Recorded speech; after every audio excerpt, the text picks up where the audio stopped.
Now. What if I refuse? That Beerus the Destroyer may be powerful, but boy does he stink up a room. Soon they'll start calling you the Destroyer of Noses. Hello warriors, it's not news to anyone that Whis and Vados are brothers, just like Beerus and Kampa. However, contrary to what many people think, not all angels are brothers. Exactly. When Whis called the Daishinkan father, it crossed our minds that the Daishinkan was the father of all angels. But what if I told you that this is all just a misunderstanding, and that the Daishinkan is actually the father of only Whis and Vados? I will tell this story to you. So prepare a snack, something light so you don't get fat, sit there, get comfortable, and come with me. Why, you'll all be done away with at the same time. Except for the angels, naturally.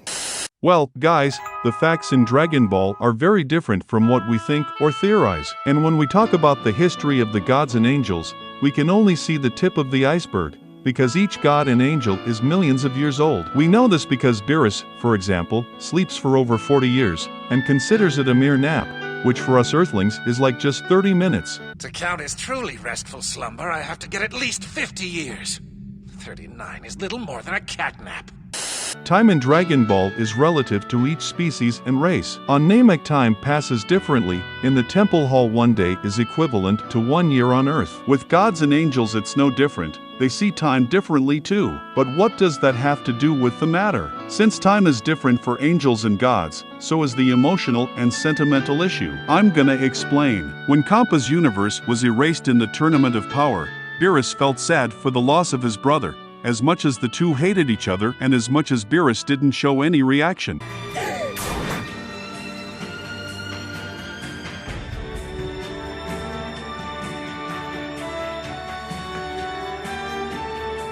In the same way that Whis felt uncomfortable at times with his sister Vados.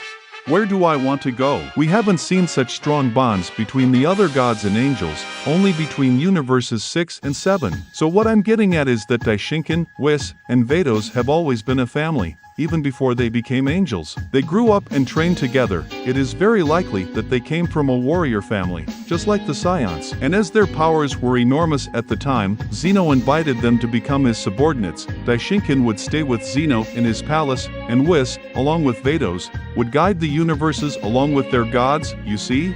It is likely that they were still very young at the time. I assume Daishinkan was in their 40s, Whis and Vados in their 20s. Over time they met Beerus and Kampa and trained them, preparing them to become destroyers of universes 6 and 7. This is a very interesting way of thinking, which is why the Daishinkan has a preference for universes 6 and 7.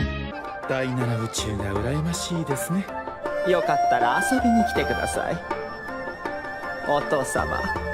Now you ask me, what about the other angels? As time passed, other universes were created, so the Daishinkan chose the strongest mortals from each of these universes, trained them, and turned them into angels. And each of them chose a god of destruction to guide. This explains why the Daishinkan can turn someone into an angel, or an angel into a human. 戦ってみたいなどと無礼なことは決して口にしてはいけませんからね。私でさえ足元にも及ばないとだけ申しておきます。 What do you think about it all? The video is ending. Don't forget to rate and comment if possible. Thank you very much for listening. A big hug, and see you later. Bye.